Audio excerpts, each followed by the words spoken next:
Okay, welcome. It's very good to check the Twitter feed because the Twitter feed tells me that I have technical problems. It's okay, yeah. Some people over-tweet, I would call it.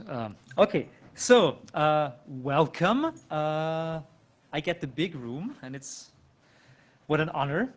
My name is Johannes, that's me, and Pedo Bear.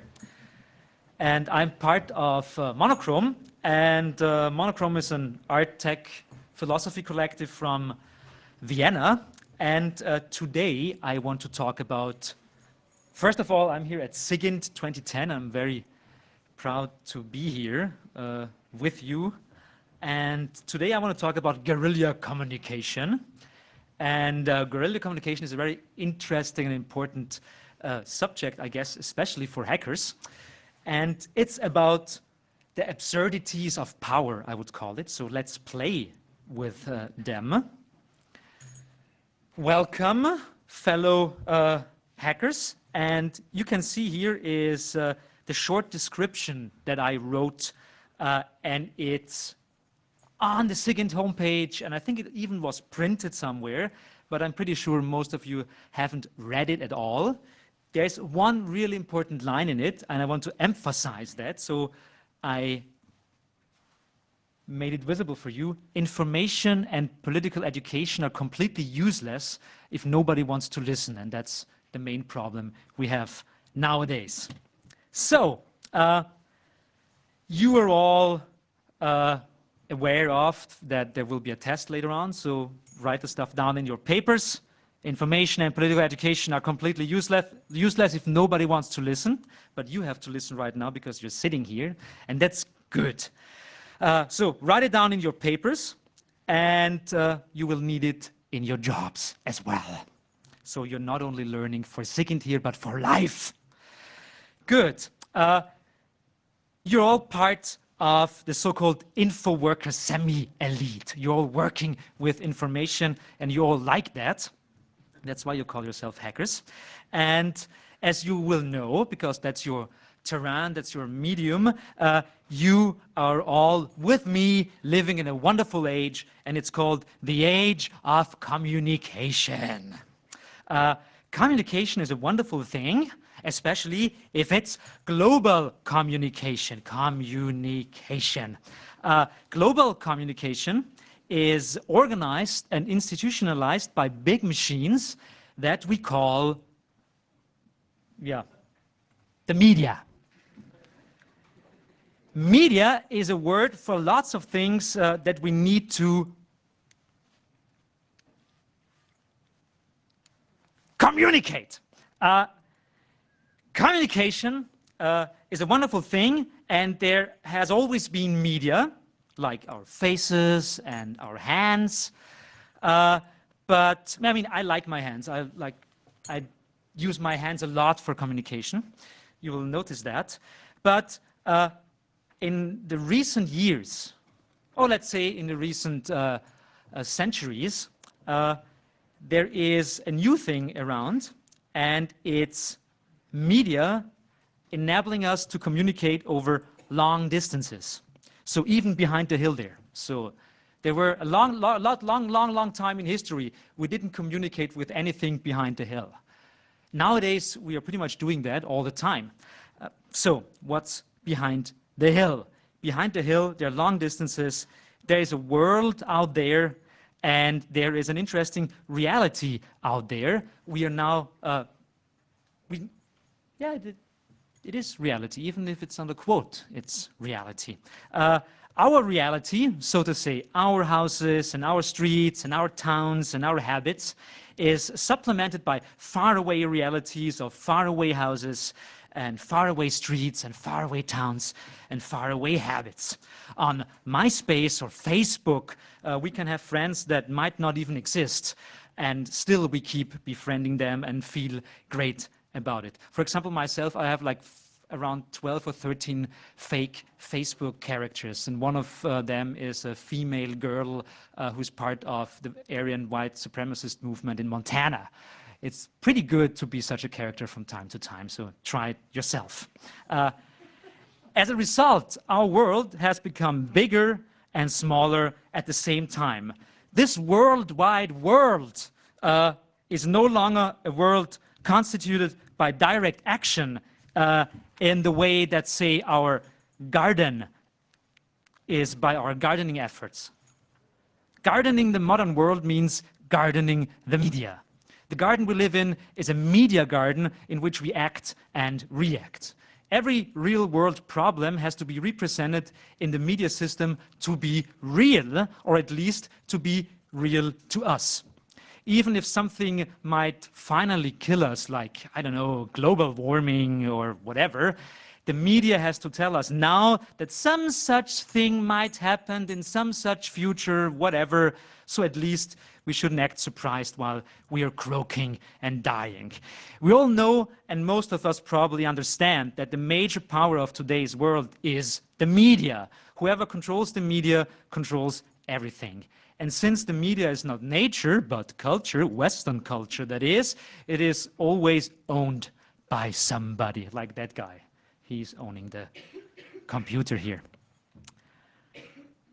There is no such thing, and I think I will repeat that on and on and on. There is no such thing as free media. What's the problem with free media, and why there is no such thing as free media, I can easily demonstrate you. Where is it? There it is. There's my iPhone, okay? It's my medium, and I'm giving it to you. No, you can't have it. I will call the police. He tried to steal my medium. Why? Because I paid for it. Lots of money, and free blah, blah, blah, whatever.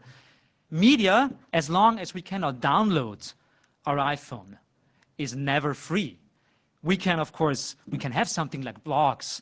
We can have something like the so-called freedom of information. But as long as all the tools that we use to access these free media, there is nothing like a free medium, because all that stuff is being created somewhere in China, and people are exploited to create that thing for us. So as long as we cannot print our own iPhone, please start working on that, there is no such thing as free media. Okay.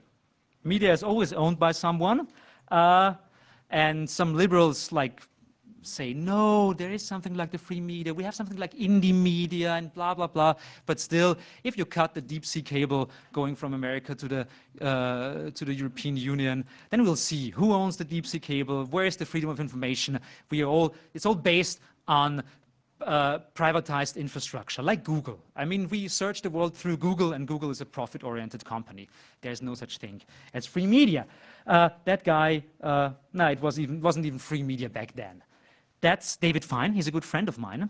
And I asked David Fine in his lunch break to prove to myself, to make a statistic, that 25% of all media belong to Bill Gates. So I told him, I will pay you $20 if you make a statistic for me that proves that Bill Gates owns 25% of all media. We were actually thinking of maybe 35% or 45%, but then we said, 35% sounds good. So I paid him $20, and that's his statistics. Okay, proof. Well, so now we understand as the strongest, yeah, that's him. It's like the gates of perception. Good. Media is always owned by someone, and it's the strongest political, economic, and heuristic power in the modern world. And most of us do not own significant parts of media. I mean, I have my iPhone, you have your Android, whatever, okay? You own tiny little bits of it, and most of the time, you're not able to construct it yourself. Good. It's a little bit stupid, but what can we do? So if someone wants to do anything about changing the system, you have to hack the system. And I know that you're pretty interested in hacking the systems, A, because you're hackers, and B, you're probably stupid marketing guys waiting to have a clever idea for your next stupid marketing concept, like this plastic house or whatever you want to sell. Okay, so there is a process out there called communication, guerrilla or guerrilla communication, and I'm about to tell you what it is and how it works. and how we can help ourselves hacking the world or creating new stupid marketing concepts for stupid products. Well, dumbass me. Good. I also know that you don't want to change the world because generally speaking, all of you, you're living on the sunny side of the world. We're, most of us here living in Germany or the Western world. There are no people here from Bangladesh or India or China or wherever we are talking about here. So interestingly, communication guerrilla is always a topic in the Western liberal society, but nobody is actually talking about guerrilla communication in Bangladesh. They have other problems, but that doesn't mean that we can help people in Bangladesh or wherever with guerrilla communication acts. Let's face it. Okay, so first of all, A, I think many people should go to hell, but B, I think that hell doesn't exist, which is a little bit of a shame because I would like to see them in hell, and it would be a really nice place to have Rupert Murdoch there or whoever else. But what could we do? They're lucky bastards. They will never go to hell. They'll just die. Guerrilla communication intends to wage war on the media system. And it intends to wage war on reality that is produced by this system, or even like meta system. So at the moment, we can't talk about the media system. There are media systems of media systems and overlaying media systems who interact and crossfade and whatever. So the problem is that if we talk about hacking the system, we first have to understand the system, and the system is pretty tricky. Good. Using the word guerrilla suggests that there's a war going on, yes, and it suggests that media tries to constitute and preserve the status quo. And that's pretty much right. This is the status quo of a society in which knowledge and information are not only means of controlling people, as many liberal people might fervently acclaim, but also to segregate people into classes, like the working class and the networking class. And we all pretty much hear the networking class. The networking class is something pretty interesting because it's also about privileges. Working class people and networking class people have one thing like there's a difference. It's like the knowledge of networking. So still we live in a society that is constituted around classes. We have the poor, the rich, and the more or less rich, that's we. And some people don't like that they don't want to pay taxes or whatever. But still, we have classes, we have a sex problem here, we'll have a discussion tomorrow about feminism and hackers, and we're of course talking about race. And whatever we try to do, there's always, even if you think that there is nothing like a class structured society nowadays, there is. If you just go around the corner and buy a doner, you'll see there is a class structured society out there. And of course, birthplace, that's really important nowadays. So what can be done about it? How can we fight these powers which also make sure you can keep your privileges as the ruling power elite? So the problem is we pretty much have to attack ourselves. We have to open up. We have to stop wanking as hackers and spreading information. It's not about this interesting idea of like, I know more than you. It's about working together. So let's see what classic guerrilla communication suggests.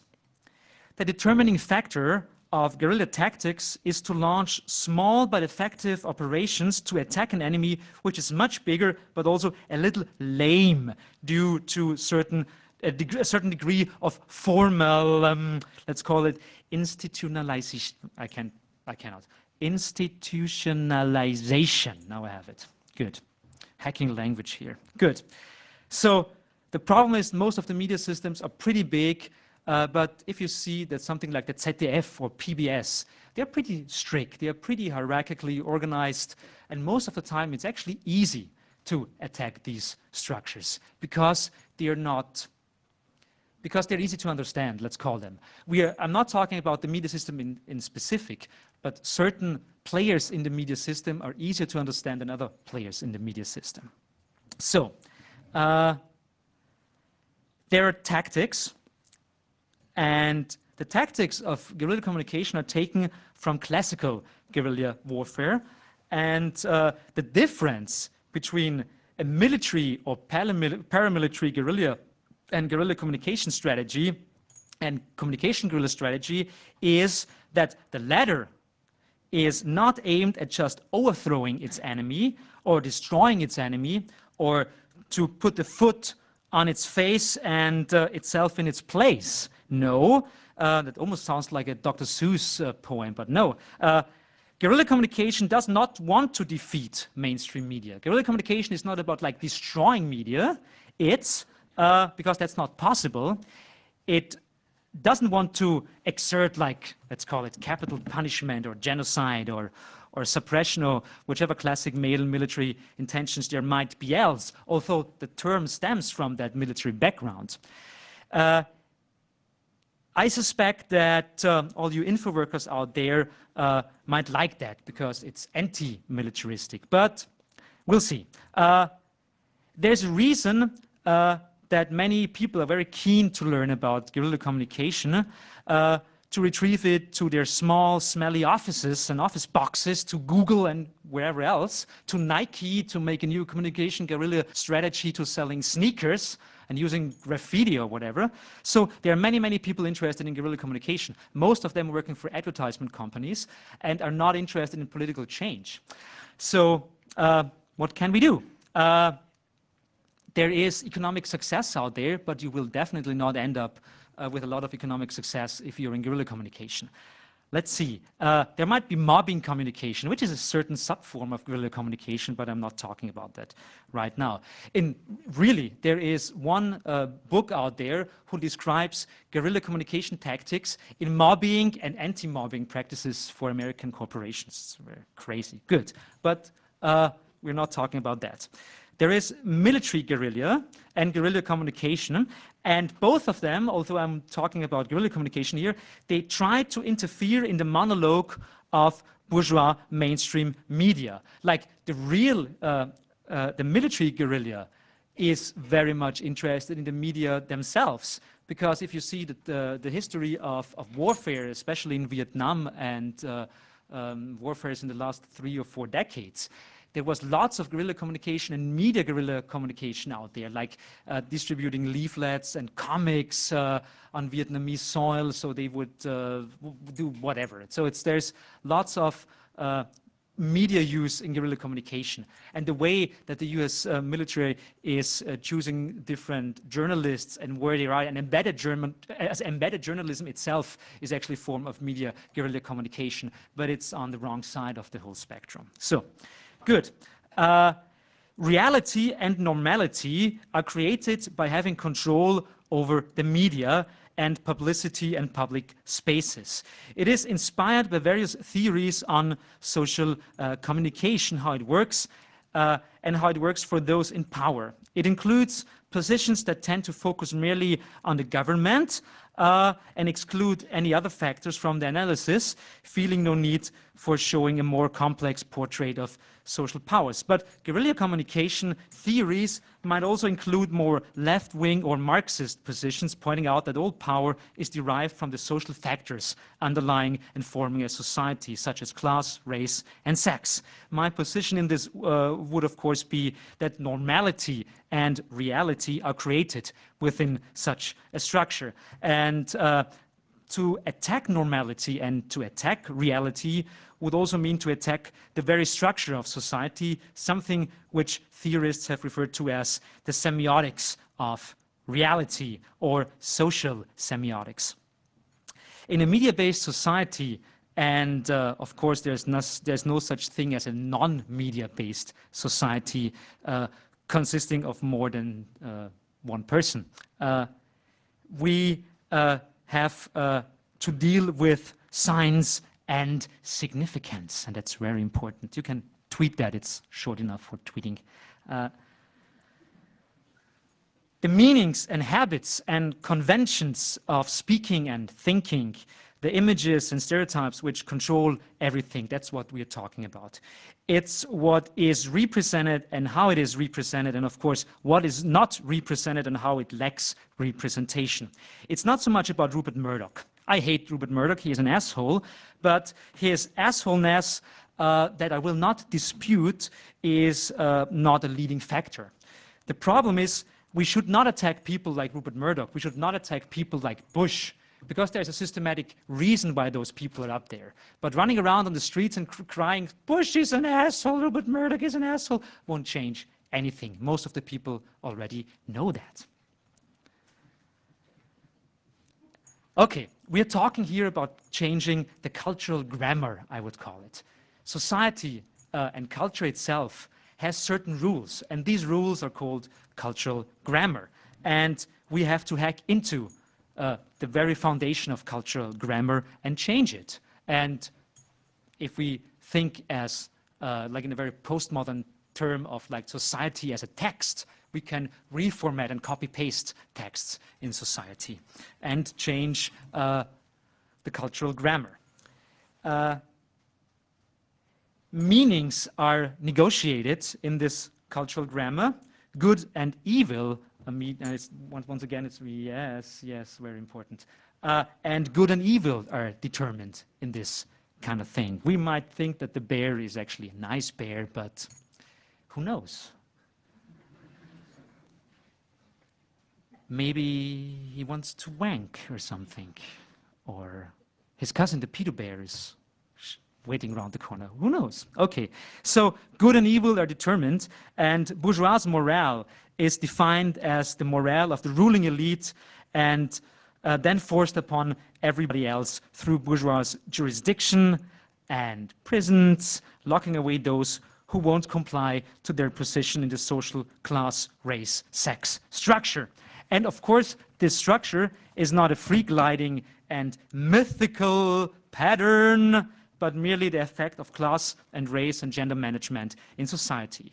Guerrilla communication tries to understand the processes by which the media come up with social frameworks of behavior and perception. And by understanding what's going on here, it also tries to introduce tiny symbolic changes to that system in order to make people suspicious of the information, wanting to understand the ideological structure and goal it transports. Guerrilla communication urges us to reconsider what we believe and also what we believe to believe and whom we do believe and why. Moreover, it tries to point out that media is forcing Gleichschaltung, and that's one of the really, really great German words I will not want to miss. Gleichschaltung, alignment. Okay, and I'm not talking about bullshit like 9/11 was an inside job, Gleichschaltung or stuff like that. So we're not talking about conspiracy theories here, okay? Conspiracy theories most of the time are reactionary and end up that the Jews are like to blame or something, yeah? We're talking here about a very, very complex structure of interacting systems and not about that CIA is controlling the world. They are not controlling the world. They are stupid people in stupid offices doing a stupid, boring job. Okay. There's something out there. It's called Gleichschaltung, and it tells us that information and the media should be free. Maybe one should mention Wikipedia in this Wikipedia in this context. Wikipedia is an interesting thing of hacking the world, because there are people out there who play the biggest massive multiplayer game in the history, and they're actually thinking that they are writing a new encyclopedia, but at the same time they're just battling each other. It's about winning, and it's not about information. That's an interesting thing. Not even the people at Wikipedia are interested in information. They're interested in fucking each other up. So not even Wikipedia will help us in the freedom of information here. So in that term, fuck with Wikipedia. Please do so very hard, okay? Fist them, okay? Okay. Free media in a capitalist bourgeois liberal society is something very specific. A free good, a free good nowadays might be a nice gadget, a simple freebie, a marketing tool for something else, or merely a paradox. But there's nothing like a free product or a free good out there. Even if I'm friendly to my friend, it's actually about social capital and how I can like help with that. I'm exaggerating, of course, in a certain way. But don't be tricked into the freedom, even of open source. There is no freedom in open source. It's a reputation system, and people fuck each other up. Fuck with it very hard. Fisting, even in open source communities. Okay, good. So if you disagree, feel free to write it in your tweets or blogs or whatever. But I think I might be right or not. I don't know. The freedom of information, you know. There's a wide range of strategies guerrilla communication could use. Most of them have something to do with mocking and mimicry of official communication, with faking and rearranging it in its it's in the process. These strategies are useful in attacking a single player like a multinational corporation doing very wrong by trying to stain the image of the corporation and tactically embarrass him as a warning to stop the evil doing. While this rather useful strategy is pointing out the power of the public as buyers and consumers, or not buyers or not consumers, it still remains within the construct of, like, there is good and thoughtful capitalism and there is bad capitalism, yeah? But the problem is capitalism doesn't really care about if it's good or bad. It's just like a system, it's working. There is no morale implanted in a capitalist system. There is no morale in capitalism. It's just like, it's a way that our world is structured on a very economic process, and there is no politics in that. They are using politics, but okay. So there's no good and bad capitalism. So how can we attack, and whom should we attack?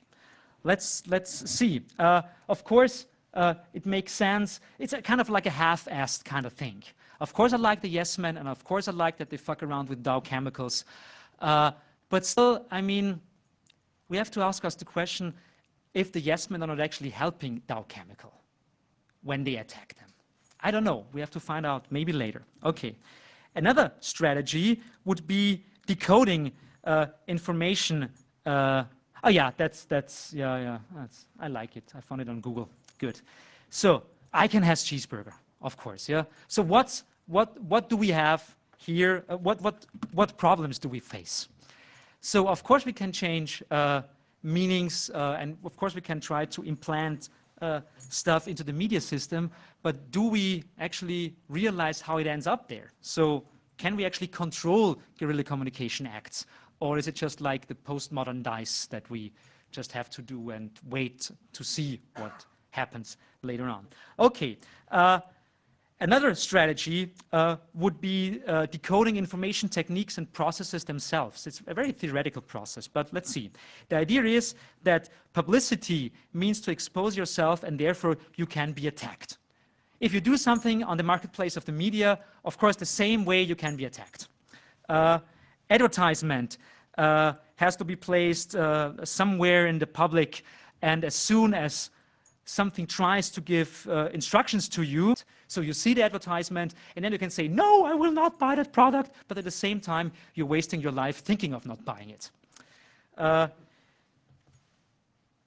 We are still playing by their rules. That's what I'm saying. By not playing by the rules, what do I mean? That's what we're doing with monochrome. We're trying to experiment with that. I don't have a clear answer to that, but I'm just posing questions here, and maybe I can help you later on. You could, for example, decide to not buy a specific product any longer, yes. This might be your personal and individual strategy of guerrilla communication, but it sucks because, unfortunately, it's always the best products which are advertised because they are advertised. There's no such thing as free individual taste, that's what I'm saying, but advertisement wants you to believe in the freedom and in the individuality of your taste, which doesn't exist, and I can prove that empirically. We are caught in this like endless loop, in this feedback loop of fighting something and at the same time stabilizing the system. You too can, of course, sabotage instructions by misinterpreting them and acting dumb. that goes like, I see like factory owners, for example, who of course are not here at this Congress because they have to work in factories, and after they work in factories, they're pretty tired, so they don't go to hacker conferences. But I mean, you're white-collar supremacists, so you are here. Why not use the CD drive in your office computer as a coffee cup holder? Just use it in a way you should not use it. Use your systems and your networks in a way they should not be used. Delete stuff by accident. I mean, it can happen. You can delete stuff. It's just happened. I mean, you're human. You're stupid. You can delete stuff. I mean, nobody knows that you deleted it on purpose. And just delete a couple of things. It doesn't mean, you know, you won't get fired just for deleting a subfolder somewhere. I don't know. Maybe. But that's your job. You have to find out. And that's also guerrilla communication. It's communicating, you know, it's a certain form of sabotage, but let's face it, that's what guerrilla communication should be. Okay.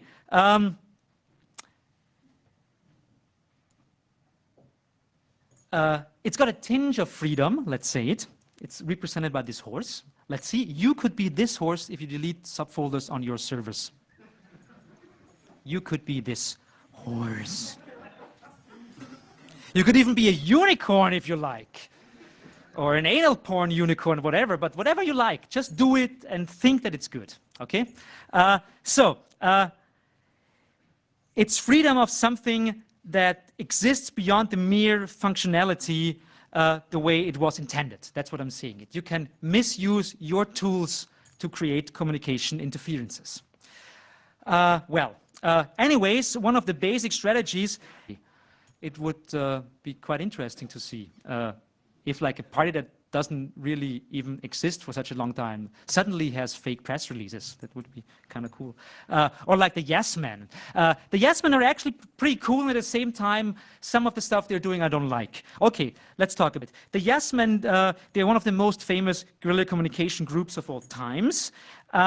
And one of the biggest things they did is that they created fake homepages, for example, for Dow Chemicals. And on this homepage, they propagated that Dow Chemicals would, after 20 years, finally pay billions and billions of dollars to the people in Bhopal, because Union Carbide destroyed many, many lives there in the 1980s. And Dow Chemical bought Union Carbide, so they kind of inherited this like tragic legacy. And the Yes Men made a fake corporate social responsibility site for Dow Chemical, and they propagated that they really want to pay money now for the people in India, in Bhopal, and they ended up, yeah, Thou shall be liable. That's one of the early 1990s posters that were out there. And what happened is that the Yes Men ended up on BBC, but in a certain way, the Yes Men improved the life of Dow Chemical and actually cost them lots of money because they had to send out a press release that is, of course, a fake, and then the stock market had a little bit of a problem with that, and whatever. So it's about representation. At the same time, the Yes Men are representing Dow Chemical, and many people who saw that online, probably millions of people, were probably thinking, wow, Dow Chemical, they're paying $20 billion for the people in India. That's actually kind of cool. And most of them never ever got the press release of Dow Chemical saying, no, we actually didn't. So you can see, of course, it's a good hack of the media system. But what did it do? Some people out there think that Dow Chemical is a pretty cool corporation. And who wants that? I don't know. So the basic idea is like, how can we use strategies that are immune to irony to a certain way, because irony never works good in a big media system, especially with big players like Dow Chemicals. I don't know. It's about representation, it's about identity, and it's about alienation. That are the three main factors of guerrilla communication and what we should try to spread and attack, of course. So, identification and over-identification are two really important tags here for your tag cloud. To identify with something and to over-identify with something is what the Yes Men did here. They over-identified with Dow Chemicals and tried to use that. And if that worked or didn't work, who knows? Because you don't have like a scale in guerrilla communication to say this thing worked better than this thing. It's just you try to feed stuff into the system and try to see what happens. Okay, so at least through over-identification, which means that you use affirmation to a degree that goes far beyond what is conventional in order to show what something really means, let's say it that way. But also to act out the habits and conventions of your enemy. Guerrilla information, for example, uses classic marketing tools and knowledge in exactly the same way it is always used, but twists it in the opposite direction. This works for print releases and interviews, as well for personal habits like what you wear and how you look like. The yes men, you can see them here, for example, are masters of the typical company spokesman body language and tone of voice. So what they do can no longer be called a parody. So they're not making a parody of corporate guys. No, it's more like an impersonation. It's almost like they're like the Elvises, the fake Elvises of the corporate world. You could call this strategy the illegitimate occupying of speaking positions in a world in which some people and players have more power to speak and a louder voice than others. So from this perspective, the yes men, of course, are entitled to speak for Bhopal and speak for the people in India and use their way or their artistic form to spread the message. Still, we can discuss if that's useful or not. While classic counterculture media could hardly ever have such an effect on the public due to its natural limitations, hijacking or faking the channels and speaking positions means to get messages out with a lot more power and urge. So you could say that guerrilla communication is not trying to destroy the dominant codes, but rather to deconstruct and strategically abuse them. And of course, to use them for its own purposes. Now we understand that guerrilla communication doesn't have a military goal like destroying or overtaking anything or suppressing and overruling anybody or exterminating special group of people or whatever. It's more about bringing a special group of people like the people of Bhopal on the map of global consciousness. If that works or not, we can discuss, but it's the tactics. Most of the time, guerrilla communicationists are not so much concerned about themselves, but I'm also sure that media attention for themselves as well as possibly as a possibility of upgrading their human capital as ethical rebels and skillful pranksters adds a lot of motivation. I mean, the yes men are pretty much like global players in the media and art market now, and they even end up on Hustler. Why are the yes men on Hustler? And why is subversion nowadays like an official strategy you can use to be famous? I don't know. It works that way. It works that way because we live in a neoliberal society. We live in a society that's not a disciplinary society, but a society of control. And in the meantime, society itself wants us to be subversive. Society in a Western society wants us to be liberal and crazy and live out our dreams. And at the same time, they're fucking us in the ass. That's the problem. And to a certain extent, they're also fucking with me and the yes men. And sometimes I like it. Okay. To sum up, guerrilla communication is a versatile practice of cultural resistance. The earliest forms of modern guerrilla communication are to be found within the art scene of the between and after the First World War, when a group of international artists and deserters met in Zurich on neutral Swiss ground to launch the Dada movement. I'm pretty sure you have heard about the Dada movement because especially in the German feuilleton, the people always use Dada if they describe art the stupid journalists don't understand. So it's all like, oh, it's Dadaist. It's Dadaist, so we don't have to deal with it. Oh, it's Dadaist. Okay, so Dada was a precursor of modern and postmodern radical art movements such as the Situationist International, the punk movement, or Neoism. A major concern of Dadaist art was to cut in on old forms of artistic activities such as painting pictures or writing lyrics. Instead, they were looking for new forms of art to fit into the modern world. They started out as noisemongers, with pretty radical performances, but soon they began to manipulate the press by distributing fake press information. And in a way, Dadaists worked with the media like other artists worked with paint or metal for sculptures. They also cut and recut pictures, words and lines from newspapers and assembled collages and montages out of it, sometimes of grotesque and sometimes of political content. Later on, they launched interventions in the public space, attacking major institutions of the post-war society. The so-called Oberdada, the chief Dada, Johannes Baader, one of the first performance artists of the 20th century, managed to confuse the attendance of a church service at the Berlin cathedral by reading out his own bizarre sermon. So he pretty much like went there and, yeah, he went there and held a sermon, but he was not a priest. And people were kind of confused about what he read there, and still, well, it's in a church. It must be official, whatever, yeah. So he also threw leaflets entitled The Green Corpse, Die grüne Leiche, down the gallery at the German National Assembly. By doing that, he catapulted Dada right into the bourgeois media because they reported about the whole stuff. These interventions broke ground for a lot of late modernist art and subcultural strategies, attempting to model the public space or the social space rather than holding on to classic art stuff such as painting pictures or sculpturing. A vast group of social dropouts emerged during the high times of Western counterculture, from the beatniks here to the punk, they're hippies, whatever, to the punk movement. And these people developed strategies to provoke and challenge society to implement their political. It's time to hack myself. Political, how it works. Their political agenda into the public space and to start reclaiming the streets, just like a slogan has it. The street is synonymous for public space and the humdrum surface of society. Therefore, it was considered the perfect stage for informing people, or let's say for counter-informing people.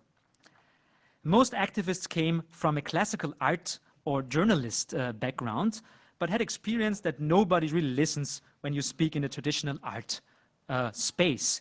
Your average guy, that's a pretty average guy, I have to say, does not go to exhibitions.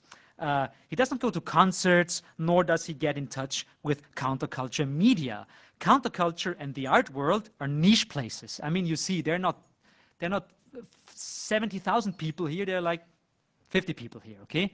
We are in a niche market here, yeah? So art is just art for most of the people. Well, it's another art piece, whatever, just art. Don't pay attention to it. Art is a special task and a special place for very special people. And that means most of the people out there do not get affected by art. Like that. What the fuck? I want to see Jackass. I don't know. But to a certain way, it's right, because Jackass is by far more artsy than most art things. But especially if you consider it and compare it to the Viennese actionists of the 60s and 70s, most of the stuff Jackass are doing is by far more obscure and obscene than the Viennese actionists ever did. But, well, they make actually money with it. Okay. So art is a special task and a special place for special people. And it's something for the elite. And it is involved with the elite by, so the elite is buying its high-priced products of criticism. That's an interesting thing. Most of the people out there who buy art buy it because they know that it's like attacking society, but at the same time they're buying it.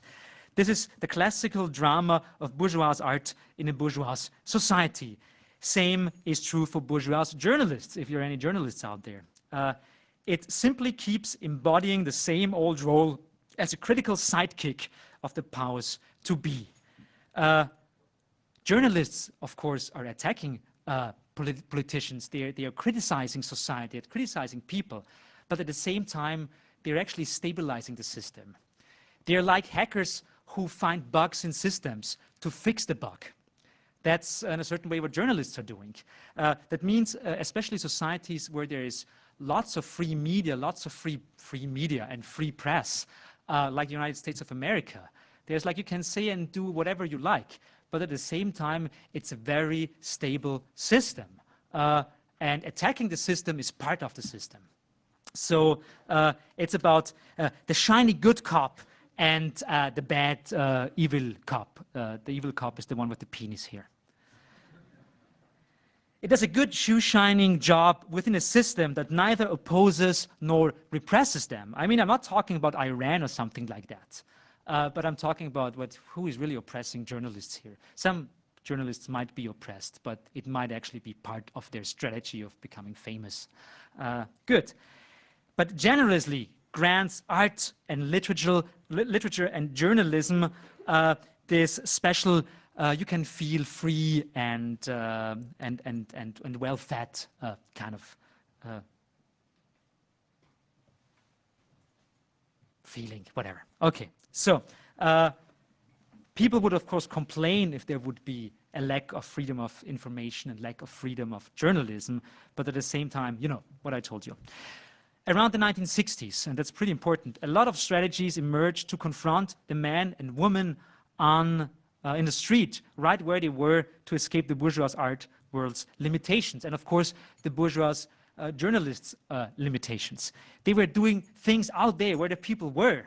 The first happenings were staged referring to Dada, and a lot of street theater groups popped up everywhere. Street theater ranged from conventional plays acted out amidst the shoppers and passers-by to role plays where the audience didn't even realize they were watching a play. That's Vali Export, by the way, and she actually let people on the street in Vienna touch her breasts as this like really interesting feminist street art performance. And the post-bourgeois artists were trying to bring the art back to the people, not as a handy service as it is to the bourgeois elite art consumer and art buyer, but as a form of irritation. This was one of the many starting points of guerrilla communication as we know it nowadays, and also of the so-called Reclaim the Street movement, which includes funny yet irritating activities like flash mobs, I think you know that guy, or the ad busters movement. To ad bust means to bust and destroy advertisements and other inscriptions in the public space, and to epitomize the vulgar capitalist idea that there's no such thing as a public space, but only private spaces belonging to those who buy or rent them. Everybody pretty much is an ad buster, so even if you don't want to get arrested, you can ad bust, at least sometimes, because everybody has busted advertisements in his life before. For example, there's a billboard here and you can simply park your car in front of it. It's a very low-key form of guerrilla communication, but it is. I'm just saying, yeah? Or you can have like your dog pee on it or something. It's fine. And if the internet is a public space too, and of course the internet is a public space, it's a public living space actually, you can block your pop-ups, for example, if there are still, I mean, there are not too many pop-ups left, but you could still block them. The possibilities are endless, that's what I'm saying. So there's a great variety of ad-busting techniques, and only a small percentage might get you into serious trouble with the law. More severe interventions include pasting over advertisements, tearing them off, graffitiing on them, or otherwise commenting on them, rendering them impossible, changing the message, or the like. These are not necessarily very refined ways of attacking the ads, but rather spontaneous expressions of disgust and frustration with advertisement in general, or a specific ad, one displaying, for example, a racist or sexist image. If you take into account that the average person receives up to 3,000 advertising messages every day, well, you kind of understand that there's a certain threshold of aggression and frustration out there, and the need to let steam off, at least from time to time. In the 1970s, counterculture split into two wings. A more traditional Marxist wing consisting of small parties and groups that wasted a lot of their precious time and beautiful youth fighting each other. I'm so happy that I wasn't a communist in Germany in the 70s. It would really have ruined my life. And of course, there was something like Spaßguerilla. And Spaßguerilla is something very interesting, fun guerrilla. Fun guerrilla was one of the many movements about trying to do crazy and interesting things on the streets, or like the Sponti movement. And these movements were emphasizing on the spontaneous and site-specific character of their action, of their actions, and plenty of the activities which were conceived at that time, like throwing pies, like cakes at celebrities, are still around in the guerrilla communication movement of today. They too started working with so-called fakes, fake information and actions distributed by the bourgeois media oblivion of the fact it was spreading a hoax. A popular slogan had it that the basic idea was to invent false facts in order to create real events. Die Erfindung falscher Tatsachen zur Schaffung wahrer Ereignisse. But they too made real object fakes and did cultural piracy stuff like pirate editions of the socialist classics or handing out well-faked subway tickets. That's really cool. Pirate radio stations like the famous Radio Alice in Italy appeared and hijacked radio frequencies. Graffiti was an important weapon of that movement to override the text of the city. And in its best and most far-out moment, they came up with the postmodern idea that social structures are texts too, and therefore can be overridden in the same way you can overwrite an advertisement on a billboard. At the same time, the squatters movement emerged, and you might not know that, but we have hackerspaces nowadays because of the squatters movement, because most of the early hack spaces in the Netherlands, for example, they were part of squats. So we have hack spaces now because there were squats in the early and mid-1980s. There were many, many people there doing interesting things. I would call them in general post-bourgeois artists, even if they didn't consider themselves artists. But they were it in a very literal sense of the word, attacking actual private property as well as non-material cultural property. So the good thing that guerrilla communication is that, unlike everybody else, it shows no respect to the fact that the media and the public space are always owned and in the hands of the bourgeois elite and semi-elite. They never actually cared for that, in a certain way that many people nowadays don't care about copyright. And I think that's one of the main reasons why it will fail. As are the images and cultural frameworks we live in. And its central and basic strategy is to misappropriate images, words, radio frequencies, and shift them to different contexts. In France, the infamous, of course, and influential situationist movement defined a form of art called détournement. It means that you roam aimlessly around the streets of Paris or Austin or whatever and take what you find and then do something with it. So they were actually trying to form something like a new psychogeography of the city, like walking around, for example, with maps of London in Paris and trying to find the subway entrances or whatever. So very interesting, absurdist things, but in a certain way, I mean, yes, what is reality? A lot of these strategies were and are still strictly illegal, some of them not.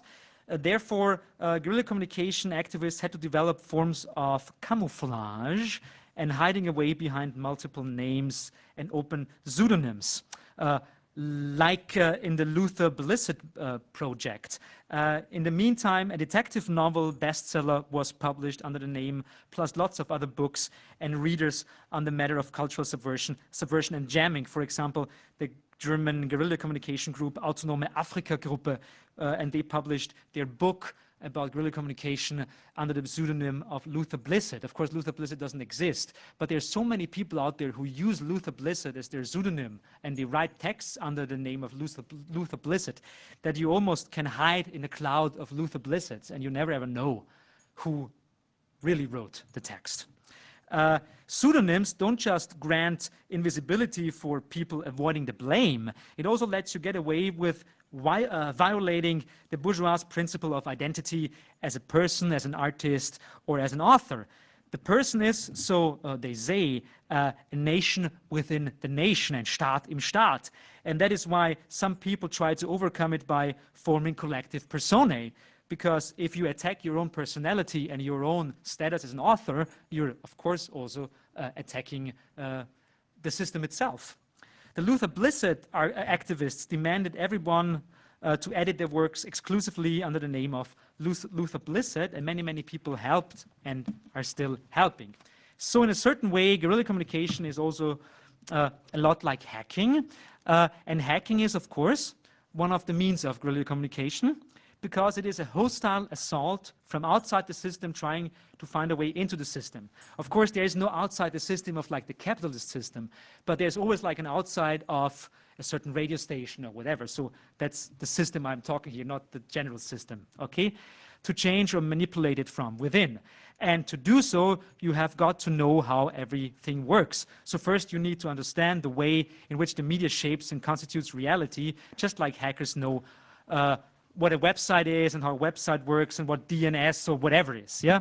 And that is to say, not simply what a website looks like and how you can find it on an ocean of other websites, but also how to know how the code works. If you know how the code works and if you know how the code of the media works, you have a fair advantage, and that's good. Actually, you've got to dig deep into the code to then be able to manipulate it. And it's not easy to manipulate the code, but who says that stuff has to be easy? Every one of you will probably know what like programming language is or whatever. So you'll get an idea of that we can actually attack the foundations of society works, because society, that's what I'm talking about, like cultural grammar. It could also be called cultural code. And some people actually might sound better for hackers to call it cultural code than cultural grammar. Okay, whatever. So, but the question is, do we really understand how the system works? Do we really know what we want to change? Because that's the main problem. Do we really think that white males living in suburbia should rule the planet, and it's their power that is shaping society? Of course not. It's just the nature of the capitalist system that there's a constant flow going on, and this flow is pretty stable nowadays, but we can try to divert the flow. But to divert the flow, you have to know where to divert it to. Most hackers are pretty lame. They're good in the technical code, in the technical activity of hacking into servers. For example, in the 80s and 90s, there were a couple of attacks on the Pentagon, and then they put, of course, when they hacked the Pentagon website, they didn't put any interesting stuff on the website. No, they put porn pictures on it.